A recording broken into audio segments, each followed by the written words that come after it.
हमारे चैनल को सब्सक्राइब करें और बेल आइकन दबाएं।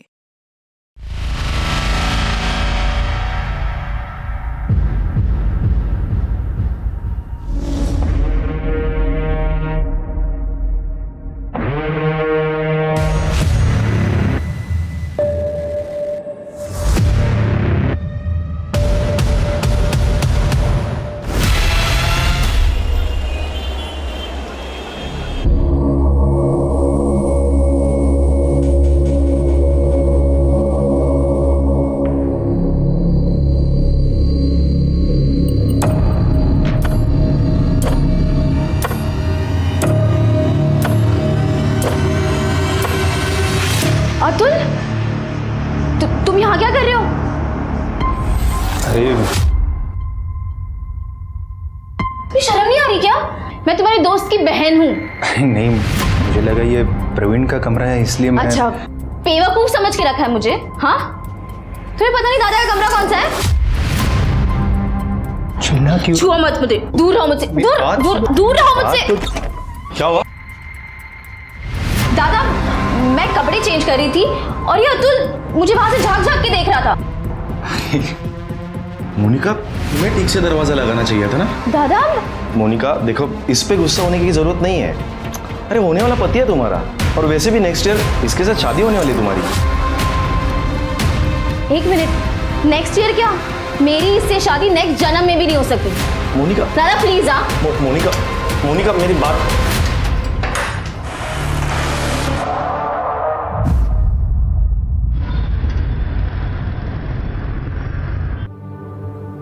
बाबा, ये तो समझ जा रही। हाँ।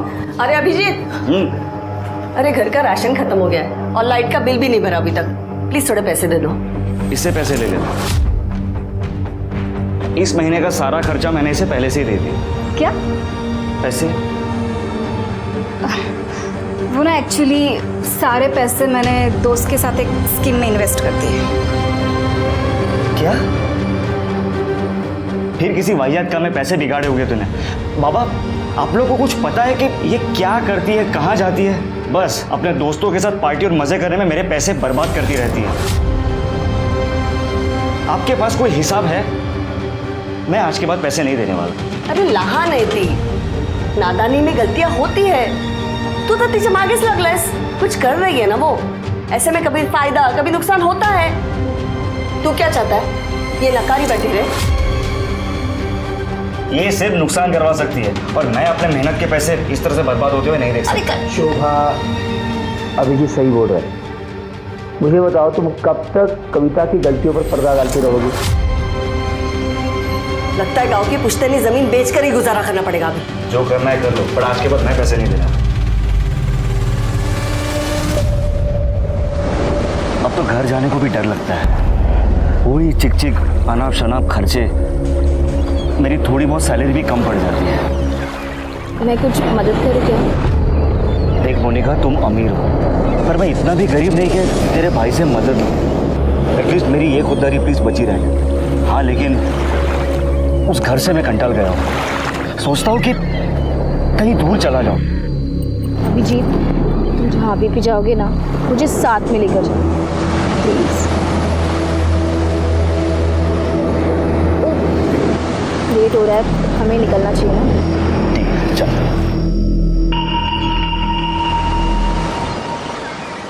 हेलो, तुम्हारे भाई को पता है क्या? उसी के दोस्त के साथ तुम्हारा चक्कर चल रहा है? नहीं, दादा को कुछ नहीं पता, लेकिन अगर तुमने उनकी कान भरने की कोशिश की ना, तो तुम्हारी ये शक्ल मार मार के बिगाड़ दूंगी मैं। चलो अभी।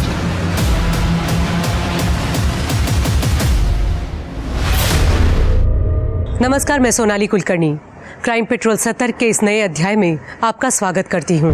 इस दुनिया में अगर किसी चीज को बुरी नजर से बचाकर रखने की सबसे ज्यादा जरूरत है तो वो है प्यार। हम सब अपने रिश्तों में प्यार और भरोसा चाहते हैं। यही चाहत और यकीन कई बार अचानक किसी हादसे का शिकार होकर खत्म हो जाता है और कभी कभी अपने इसी भरोसे के चलते हम खुद भी हादसों को न्योता दे बैठते हैं। इस केस में पुलिस के सामने सबसे बड़ा सवाल यही था। आज हम एक ऐसा rarest of the rare case लाए हैं जिसमें दर्ज कुदरत का करिश्मा देखने वालों को न सिर्फ हैरान कर देगा बल्कि आप ये सोचने पर भी मजबूर हो जाएंगे कि क्या सचमुच मरने वाले की रूह भी वापस लौटकर अपने लिए इंसाफ की मांग करती है।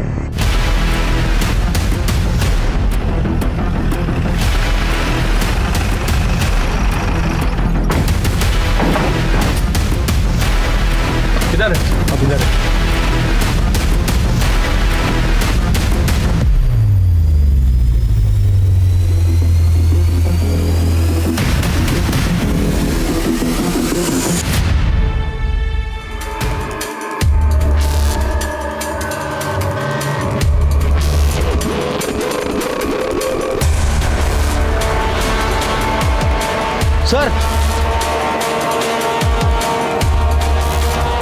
सर ये क्या मिला है और इसमें थोड़ा पेट्रोल भी बचा है। शिरके, फॉरेंसिक टीम को बुलाओ और हाईवे पे जितने पेट्रोल पंप्स हैं सबका सीसीटीवी फुटेज निकलवाओ। हो सकता है वहीं से कुछ मिल जाए। बघा जरा अजून काय सापडतंय का? सर, क्राइम सीन पे जो पेट्रोल का कैन मिला था और उसके ऊपर जो फिंगरप्रिंट थे सर, हमारे डेटाबेस में किसी से मैच नहीं कर रहे सर। और फॉरेंसिक ने कंफर्म किया है कि वो मेल की बॉडी है। एक बेल्ट का बक्कल भी मिला था। आसपास के रोड की सीसीटीवी में कुछ मिला? नहीं सर, कुछ भी सस्पिशियस नहीं दिखा है। शिरके, एक काम करो, सारे मिसिंग कंप्लेंट्स चेक करो। ठीक है सर।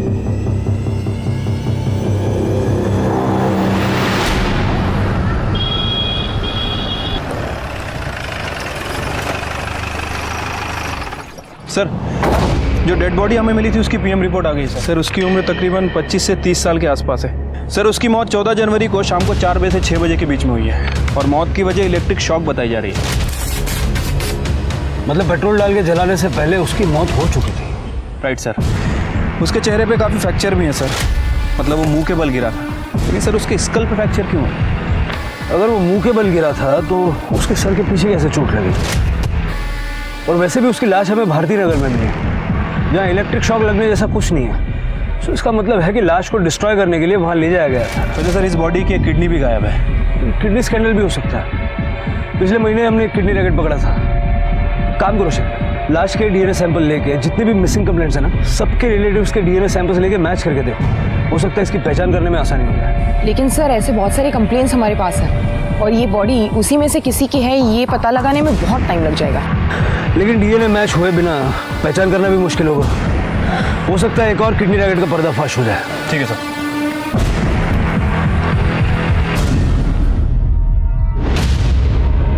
तमाम कोशिशों के बावजूद पुलिस को ना ही उस अनजान लाश की शिनाख्त में कोई कामयाबी मिल रही थी और ना ही कातिल का कोई सुराग मिल पाया। लेकिन 2 साल बाद अचानक एक ऐसी अजीबोगरीब घटना घटी कि खुद पुलिस भी हैरान रह गई। वो ऐसा वाकया था जिस पे भरोसा करना मुश्किल था, लेकिन कई बार वो होता है जिसकी कल्पना हम सपने में भी नहीं कर पाते।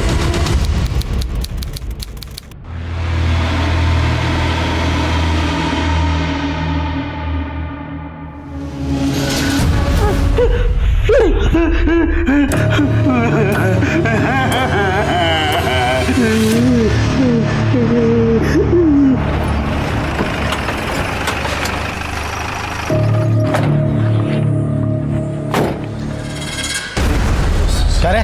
साहब भूत पीछे पड़ा है मेरे में। अरे सुबह सुबह माल भूख क्या है क्या? क्या नाम क्या तेरा? बबन साहब, मैं सच कह रहा हूँ। वो दिन रात डरा था मेरे को। बोलते 2 साल पहले उसको किसी ने वो भगवती नगर में जला दिया था। उसको इंसाफ नहीं मिलेगा तब तक मेरा पीछा नहीं छोड़ेगा। साहब मेरे को बचा लो। साहब वो थोड़ा पैसा मिलेगा, भूख लगा है। क्या रे? अच्छा तरीका निकाला है तूने पैसा मांगने का। चल निकाल कर दे। काय झालं? सर ये बोल रहा है कि 2 साल पहले भगवती नगर में किसी को जलाया था। हाँ साहब। उसका भूत इसको बार बार दिख रहा है। शिरके से मिलवाओ इसको। सर पण ये माल फूकणारे लोग हैं, इन लोग कुछ भी बहाना बता के पैसा निकालते। इग्नोर कर लो सर इनको. कळलं मी म्हणतो तेवढं करा. शिर्केकडे नाही आता. सर चल रे.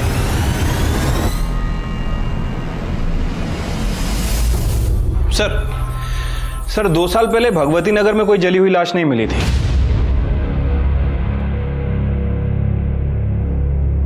भगवती नगर नहीं, भारती नगर. तुम्हें याद है 2 साल पहले भारती नगर में हमें एक जली हुई लाश मिली थी. 25-30 साल का लड़का था, एक किडनी भी गायब थी. हाँ सर, और ये भारती नगर और भगवती नगर आसपास ही हैं. उस वक्त लाश की पहचान नहीं होने की वजह से केस आगे नहीं बढ़ पाया था. एक काम करो, उस केस की फाइल निकालो और इस बबन को भी ढूंढ के निकालो. सर साहब जो कुछ है ना वो बड़े सबको सच सच बता दे. सर हा बघा माल फुकट पाठी बसला होता. नाम क्या है तेरा? बबन. बबन, तेरी ये भूत वाली कहानी है मजेदार, लेकिन तेरी बात पे कोई विश्वास क्यों करे? यकीन मानिए साहब, मैं सच बोल रहा हूँ. उस भूत ने मेरा जीना हराम कर दिया है. वो नशा भी कितना भी कर लूं फिर भी वो सपने में आ ही जाता है. क्या बोलता है? मुझे इंसाफ दिला दो, या और आगे भी कुछ बोलता वो? मतलब वो आके डराता है मेरे को साहब. मान लेते हैं तेरी भूत वाली कहानी सच है. कभी उसने कोई नाम बताया, किसने मारा, क्यों मारा, कुछ ऐसा बताया? हाँ साहब, अभिजीत. और कुछ? क्या हुआ, कैसे हुआ? अरे साहब मैं सच बोल रहा हूँ, मेरे को कुछ नहीं मालूम है साहब. मैं आपके हाथ जोड़ता हूँ, मेरे को इस भूत से बचा लो. किसी दिन इसके डर से मैं मर जाऊंगा साहब. ठीक है, अभी निकल, लेकिन इधर उधर भागना मत. ठीक है साहब. इस भवन का भूत उतारना पड़ेगा. जरा नजर रखो इसमें. शिरके, 2 साल पहले की मिसिंग कंप्लेंट्स दोबारा चेक करो. उसमें अभिजीत नाम के 25-30 साल के लड़के की कोई कंप्लेंट है क्या, जरा देखो. ठीक है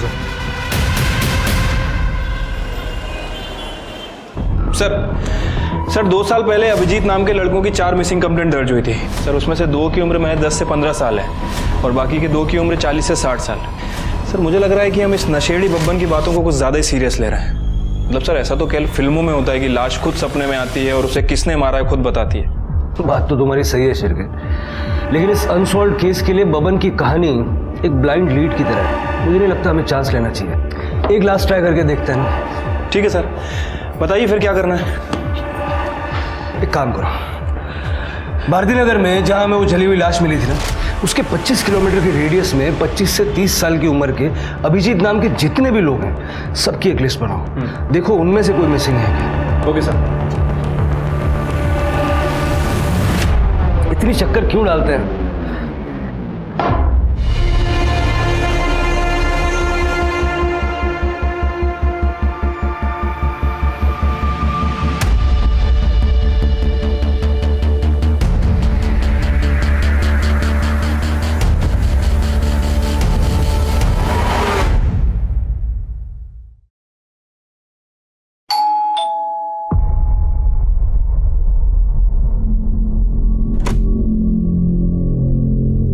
चंद्रकांत यादव का घर यही है. हाँ. बाबा. काय ग? पुलिस साहब आप यहाँ? घबराइए मत, हम लोग बस जनरल इंक्वायरी के लिए आए हैं. अभिजीत नाम का लड़का यहीं रहता है? रहता था साहब. अभिजीत मेरा बेटा है, लेकिन 2 साल पहले वो घर छोड़कर चला गया है. वो अभी तक नहीं लौटा है. 2 साल पहले आपका बेटा घर छोड़ के चला गया और आप लोगों ने कोई मिसिंग कंप्लेंट ही नहीं की? क्या कंप्लेंट करते साहब, वो खुद घर छोड़कर चला गया.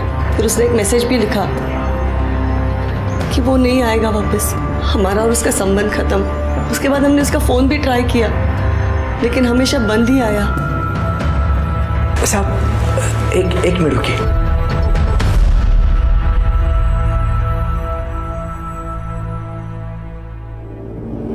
ये देखिए सर, 2 साल पहले उसने ये मैसेज किया था. बाबा मैं हमेशा के लिए घर छोड़कर जा रहा हूँ और दोबारा वापस लौटकर नहीं आऊँगा. हमारा रिश्ता खत्म. रिश्ता खत्म करने की कोई खास वजह? जब बच्चे बहुत कमाने लगते हैं ना, तो माँ बाप उन्हें बोझ लगने लगते हैं. वो हमारी जिम्मेदारी नहीं लेना चाहता था. लेकिन आप ये सब क्यों पूछ रहे हैं? देखिए 2 साल पहले हमें एक बॉडी मिली थी और हमें शक है कि वो अभिजीत की ही बॉडी है। क्या?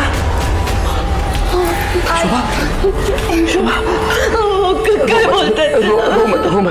रो मत। हो सकता है वो हमारा अभिजीत नहीं होगा।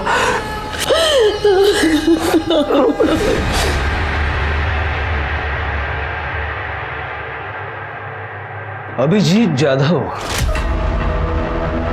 शिर्के, जाधव फैमिली का डीएनए सैंपल ले लो। लाश का डीएनए रिपोर्ट तो हमारे पास है ही। अगर ये दोनों सैंपल मैच हो जाते हैं ना, ये गुत्थी सुलझ जाएगी। राइट साहब।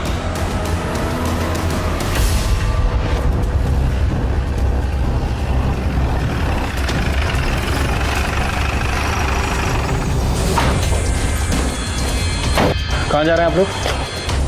साहब, वो जब से पता चला है कि अभिजीत का शायद खून हो गया है, तब से उसकी माँ की तबीयत बहुत ख़राब है। उसको डॉक्टर के पास ले जा रहा हूँ। ठीक है, लेके जाइए इन्हें। जी। लेकिन उसके बाद आपको हमारे साथ चलना होगा। आपके साथ? क्यों साहब? डीएनए टेस्ट के लिए। डीएनए टेस्ट के लिए?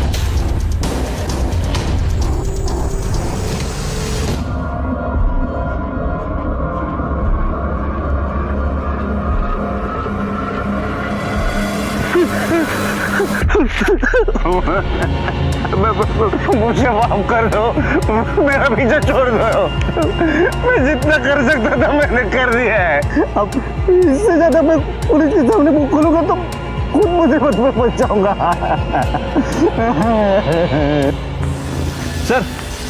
सर डीएनए रिपोर्ट आ गई है सर। इसका डीएनए चंद्रकांत के डीएनए से 50% मैच हुआ है। मतलब सर कंफर्म है कि वो बॉडी चंद्रकांत के बेटे अभिजीत की है। इस बबन का नशा उतारने का टाइम आ गया। मुझे पहले ही डाउट था कि उसने हमें पूरी बात नहीं बताई थी। क्राइम लोकेशन और विक्टिम का नाम किसी को सपने में कैसे आ सकता है? हाँ सर, वैसे डाउट तो मुझे भी था, लेकिन अभी रिपोर्ट कंफर्म होने से डाउट खत्म हो गया। फिर हो ना हो, मुझे लगता है बबन ने ये पूरी घटना अपनी आंखों से देखी है। अभिजीत के घर वालों से पूछताछ करो और बाद में इस बबन को भी उठाओ। ठीक है सर। साहब, हमारी तो पूरी उम्मीद ही खत्म हो गई।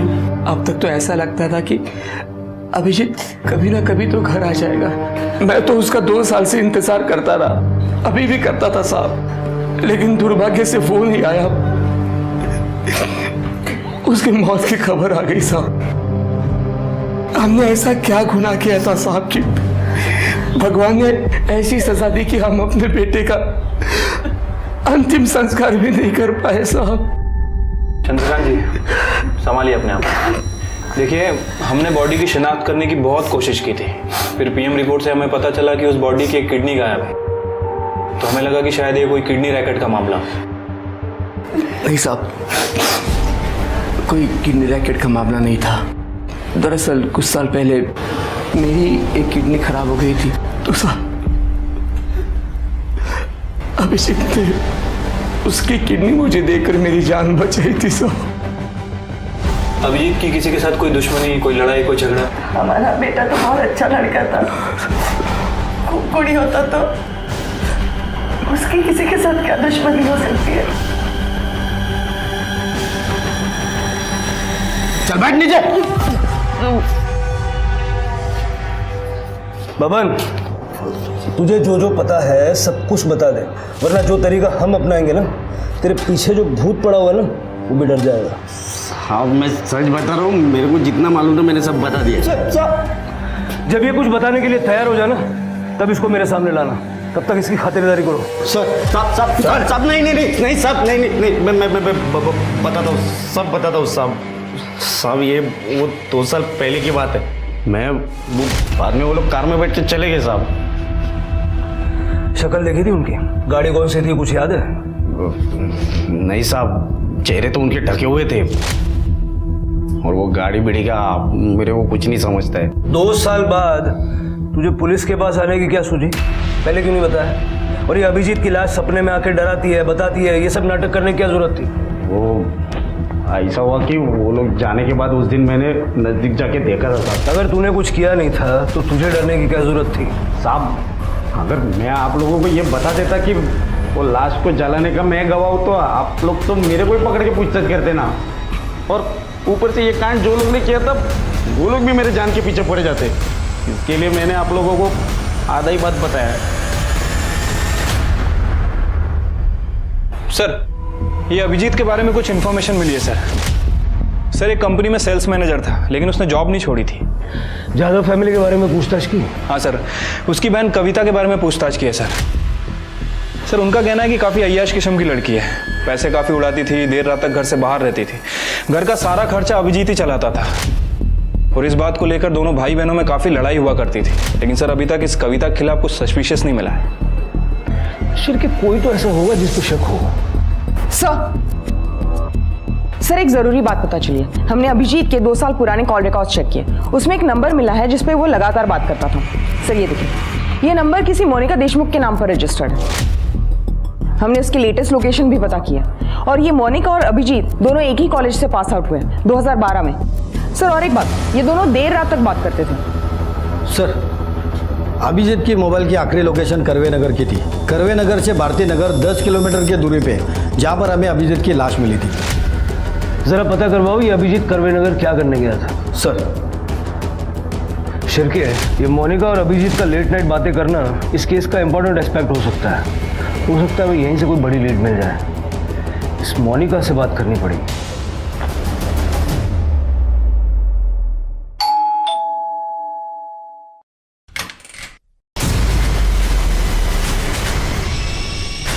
जी, आप लोग? मोनिका। जी, कहिए।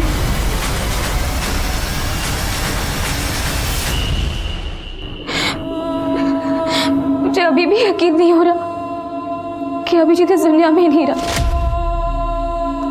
वो और आप देर रात तक बातें करते थे, सच है ना? हाँ, मैं और अभिजीत एक दूसरे से बहुत प्यार करते थे।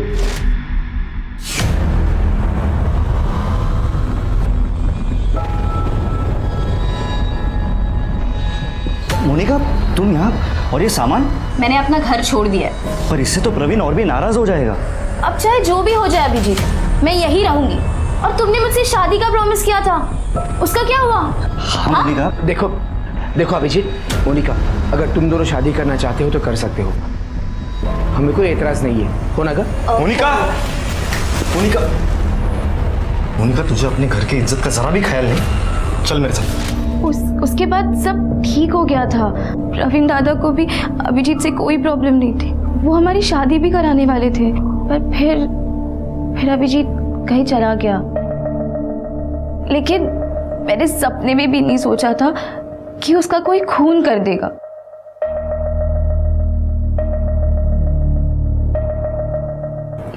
ये मेरे पति है अतुल। अभिजीत 2 साल तक लापता था, तो दादा के कहने पर मैंने इससे शादी कर ली। आखिरी बार आप अभिजीत से कब मिली थी? करवे नगर में हमारे एक फार्म हाउस है। कुछ 2 साल पहले 14 जनवरी को दादा को एक बहुत बड़ा प्रोजेक्ट मिला था। उसी को सेलिब्रेट करने हम सब वहाँ गए थे। मैं, दादा, अभिजीत, अतुल। उसके बाद मैंने अभिजीत को कभी नहीं देखा। मोनिका के जाने के बाद फार्म हाउस पे क्या हुआ था? सर, हम लोग तो बस सेलिब्रेट करके निकलने वाले थे, पर सर अभिजीत ने बहुत पी रखी थी। हम लोग ने बोला उसे कि बहुत हो गया, निकलते अब। तो सर उसे और पीनी थी, तो वो वहीं रुका रहा, पर हम लोग सब निकल आए सर, एक करवे नगर के फार्म हाउस पे जहां अभिजीत की बॉडी मिली थी, उसे लास्ट बार वहीं पे देखा गया था। और सर, उसके फ़ोन रिकॉर्ड के हिसाब से उसकी लास्ट लोकेशन भी फार्म हाउस की थी। मतलब सर, इस फार्म हाउस पे कुछ गड़बड़ हुई है। हाँ शिरकिया, वैसे भी प्रवीण और अभिजीत के फाइनेंशियल स्टेटस में जो बहुत बड़ा गैप है, उसे हम नज़रअंदाज नहीं कर सकते। सर, और एक बात नोटिस करने वाली है। अभिजीत के फ़ोन से उसके परिवार को और मोनिका को जो मैसेजेस किए थे 14 जनवरी को, वो करीब 8 बजे के थे। और पोस्टमार्टम रिपोर्ट के हिसाब से अभिजीत की मौत शाम 4 से 6 बजे के बीच हुई। मतलब प्रवीण अपनी बहन की शादी अभिजीत से नहीं बल्कि अतुल से करवाना चाहता था, और अतुल भी ये जानता था कि मोनिका उससे नहीं बल्कि अभिजीत से प्यार करती है। राइट सर, और ऐसे हालात में शक इन दोनों पर ही है। मतलब गड़बड़ फार्म हाउस पे ही हुई है। चलो।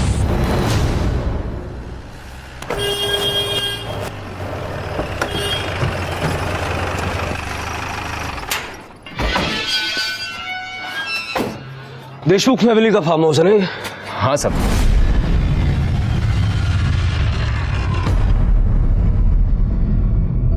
दो साल पहले 14 जनवरी को यहाँ क्या हुआ था? 2 साल पहले की बात किसको याद रहेगी साहब? पार्टी हुई थी यहाँ, तुझे याद नहीं है? हाँ हाँ वो याद है ना सब। वो पूरा हफ्ता में छुट्टी पर था। 2 साल पहले क्या हुआ था वो याद नहीं है, छुट्टी पे था ये याद है। हाँ सब, वो मेरी बेटी की शादी थी ना तभी। प्रवीण लास्ट टाइम कब आए थे यहाँ?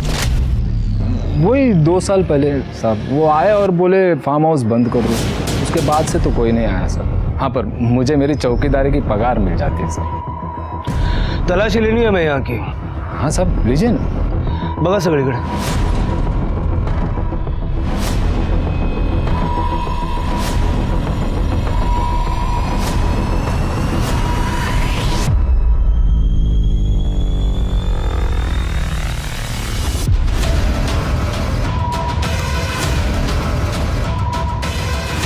शिरके, कुछ मिला क्या?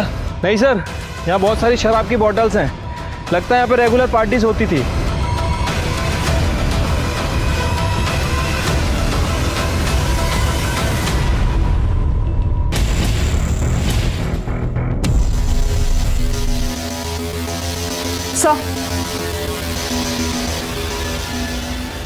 सर ये आईडी कार्ड मिला है इस पर्स में।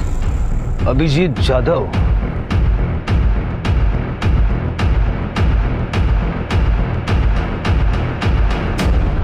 तुझे थोड़ी तेरी अक्कल है? पुलिस को सारी कहानी बतानी क्या जरूरत थी? दादा, अगर मुझ में थोड़ी भी अक्ल होती ना तो मैं ये नहीं समझती कि अभिजीत मुझे छोड़कर भाग गया। लेकिन उसके साथ जो हुआ वो कितना बुरा हुआ। अरे जो हुआ उसका मुझे भी दुख है, लेकिन अब क्या करूं? दादा, हमें अभिजीत को इंसाफ दिलाने के लिए पुलिस की मदद करनी चाहिए। लेकिन आपको इतना गुस्सा क्यों आ रहा है? मूर्खासारखं काहीतरी बोलू नको। अगर न्यूज में अपना नाम उछाला गया तो किसके बिजनेस पर असर होगा? मेरे ना। समझ रही बात को? सर इस करवे नगर के फार्म हाउस में कुछ ना कुछ तो जरूर हुआ है। मैं भी वही सोच रहा था। शिरके, 2 साल पहले जब अभिजीत की लाश हमें मिली थी उस पर जो फिंगरप्रिंट्स थे वो हमारे रिकॉर्ड्स में होंगे, लेकिन उस वक्त इस केस के लिए कोई सस्पेक्ट नहीं था। एक काम करो, 2 साल पहले 14 जनवरी को उस फार्म हाउस पे जितने भी लोग मौजूद थे उन सबके फिंगरप्रिंट्स लो और उनका लोकेशन निकालो। Right sir.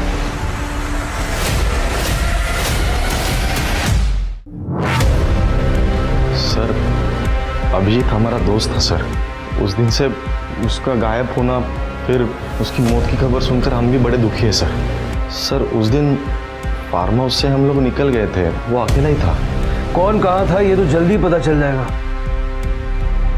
सर हम लोग सच कह रहे सर, हम लोग फार्म हाउस से निकल गए थे। हमने तो सब बता दिया, फिर भी आप बार बार हमें क्यों परेशान कर रहे हैं सर? देखो, अगर तुम लोग इनोसेंट हो तो डरने की कोई जरूरत नहीं, सच तो जल्दी सामने आएगा ही।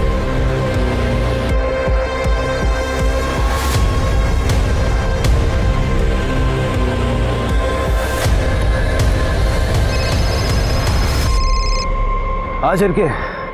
सर फिंगरप्रिंट रिपोर्ट आ गई है। सर पेट्रोल के डब्बे पे जो फिंगरप्रिंट मिले थे वो प्रवीण और अतुल से मैच हो रहा है। मतलब खून इन्हीं दोनों ने किया है? Right sir. 14 जनवरी 2017 उस दिन के तुम दोनों के मोबाइल लोकेशन निकाले हमने। कहाँ के थे पता है? भारती नगर, जहाँ अभिजीत की लाश को जलाया गया मिला था, उस पे तुम दोनों के फिंगरप्रिंट्स हैं। सर हमारा यकीन कीजिए, हमने अभिजीत को नहीं मारा। अपनी बहन की शादी अभिजीत से करवाने का सिर्फ ढोंग कर रहा था। तू चाहता था कि तेरी बहन की शादी अतुल से हो, और आखिर में तुम दोनों ने मिलके अपने मन की हसरत पूरी कर ली। नहीं सर, हम सच कह रहे हैं, हमने अभिजीत को नहीं मारा। सर हम लोग फार्म हाउस से निकल गए थे, वो नशे में तो वहीं पे रुका था। हमने नहीं मारा उसे। झूठ बोल रहा है सर ये, और इसके वॉचमैन ने भी हमसे झूठ बोला था। उस दिन 14 तारीख को वॉचमैन फार्म हाउस पे ही था। उसकी बेटी की शादी तो 10 जनवरी को ही हो गई थी। वॉचमैन ने 14 तारीख को शाम को 7 बजे फार्म हाउस फ़ोन किया था, और उसके बाद ये प्रवीण फार्म हाउस आया था। सर मैं सब कुछ सच बताता। बता जल्दी बता। उस शाम हमारी पार्टी ठीक ठाक चल रही थी, लेकिन अचानक तब हमारे क्लाइंट का मुझे कॉल आया। फिर 1-1.5 घंटे के बाद वॉचमैन का मुझे फ़ोन आया। उसने मुझे बोला कि वो अभिजीत ज़मीन पर गिरा है, मर चुका है। इसका मतलब है कि 8 बजे के आसपास अभिजीत के फादर और मोनिका को जो मैसेज गए थे वो भी अभिजीत के फ़ोन से, वो तुमने किए थे। अब जल्दी जल्दी बता दे कि अभिजीत का फ़ोन कहाँ है। अभिजीत का फ़ोन सर? हमने अभिजीत का फ़ोन नहीं देखा सर। सच कह रहे सर। तुम दोनों की बातों में सच्चाई कितनी है ये जल्दी पता लग जाएगा। लेकिन क्या सचमुच उन्हीं दोनों ने अभिजीत को मौत के घाट उतारा था, या अभिजीत का कातिल अभी भी खुली हवा में सांस ले रहा था? पुलिस असली कातिल तक पहुंच पाती उससे पहले इस केस में एक और हैरतंगेज मोड़ आना अभी बाकी था।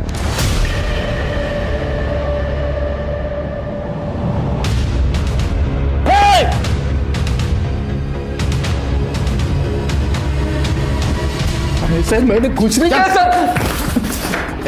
चुपचाप बैठ। सर इस चूहे को बिल से निकाल लिया। ऐसे भाग रहा था जैसे इसे कभी पकड़ ही नहीं पाएंगे।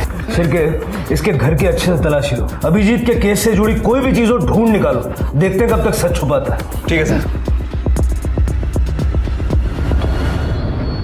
सर हमने राजाराम के घर की तलाशी ली थी। ये देखिए 2 साल पुराना वीडियो मिला उसके फोन में। ये वीडियो राजाराम के हाथ कैसे लगा? सर वो तो नहीं पता, लेकिन जब मैंने इस राजाराम का बैंक अकाउंट चेक किया सर मेरा शक और बढ़ गया। सर ये जो वीडियो वाला आदमी है राजाराम के अकाउंट में हर महीने पैसे ट्रांसफर कर रहा है जब से हमने अभिजीत का केस ओपन किया है। उठा लो इसे। सर क्या कह रहे हो आप इंस्पेक्टर साहब? ये सरासर गलत है। मैं अपने बेटे को क्यों मारूंगा, वो भी जान से? अरे साहब मैंने कभी चाटा भी नहीं मारा उसको। करने आना चला। सर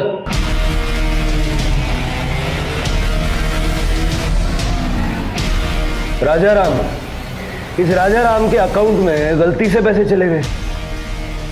शिरके देखो जरा,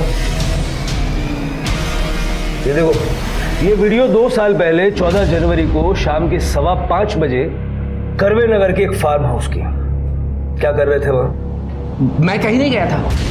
अभिजीत को मारते वक्त तो तुमने अपना फोन स्विच ऑफ रखा था, लेकिन जब उसकी लाश को जलाया भारती नगर में, वहां तुम्हारा फोन स्विच्ड ऑन था।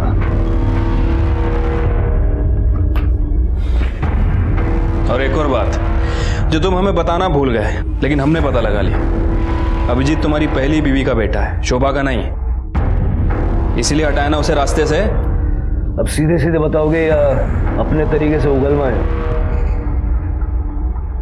अभिजीत की माँ सरिता मेरी पहली बीवी थी, उसका देहांत हो गया। उसके बाद सरिता की बहन शोभा से मैंने शादी की, लेकिन अभिजीत को ये बात कभी नहीं बताई मैंने। लेकिन साहब मेरे एक रिश्तेदार से झगड़ा हो गया और उसने सारी बात अभिजीत को बता दी। उसको पता चला कि उसकी माँ उसकी सौतेली माँ है, तब से वो डिस्टर्ब हो गया साहब। ये कविता जो है वो मेरी और शोभा की बेटी है। पहले कविता और अभिजीत के बीच में भाई बहन का रिश्ता था, लेकिन ये बात समझने के बाद बाबा बर्दाश्त की भी हद हो गई है। जितनी भी जमीन बची है ना उसमें इसका सिर्फ 20 से 25% है, बाकी सारा हिस्सा मेरा है। कुछ भी हो जाए लेकिन मैं अपना हिस्सा इसके साथ नहीं बांटने वाला। घर में हिस्से को लेकर, प्रॉपर्टी को लेकर रोज झगड़े होते थे और उससे मेरी परेशानियां बढ़ती गई और मुझे मजबूरन अभिजीत को मारने का प्लान बनाना पड़ा। अरे हाँ भाई, मैं शाम तक फार्म हाउस में पहुंच जाऊंगा। अरे मैं श्योर 100% आ रहा हूँ। मैं दोपहर में वहां जाकर छिप गया था। रात को मैंने अभिजीत के मोबाइल से खुद को और मोनिका को मैसेजेस किए। पिछले 2 साल से मैं राजाराम को पैसे दे रहा था। जिस बेटे ने अपनी किडनी तुम्हें देके तुम्हारी जान बचाई, तुमने उसी की जान ले ली। बाप कहलाने के लायक नहीं हो तुम। जिस तरह की मौत अभिजीत मरा है ना, उससे भी दर्दनाक मौत तुम्हें मिलनी चाहिए। बेटे अभिजीत के खून के आरोप में चंद्रकांत जाधव को कड़ी सजा मिली। अतुल और प्रवीण को भी जेल की हवा खानी पड़ी। वहीं अभिजीत की निर्मम हत्या के बाद इस बात पर यकीन करना मुश्किल है कि खून का रिश्ता दुनिया में सबसे मजबूत रिश्ता होता है। इसलिए स्वार्थ, अहंकार और बदले की भावना को परे रखकर ऐसे किसी भी अपराध में शामिल होने से पहले एक बार बाद में होने वाले भयंकर परिणामों के बारे में भी जरूर सोचें। अब मैं सोनाली कुलकर्णी आपसे विदा लेती हूँ। कल फिर मिलेंगे क्राइम पेट्रोल सतर्क जस्टिस रिलोडेड में एक नए केस के साथ। तब तक मास्क पहने, सैनिटाइजर का इस्तेमाल करें, अपना और अपने परिवार का ख्याल रखिए। देखते रहिए क्राइम पेट्रोल सतर्क। जय Hind. For more updates, subscribe to our channel, click the show links and enjoy watching the videos.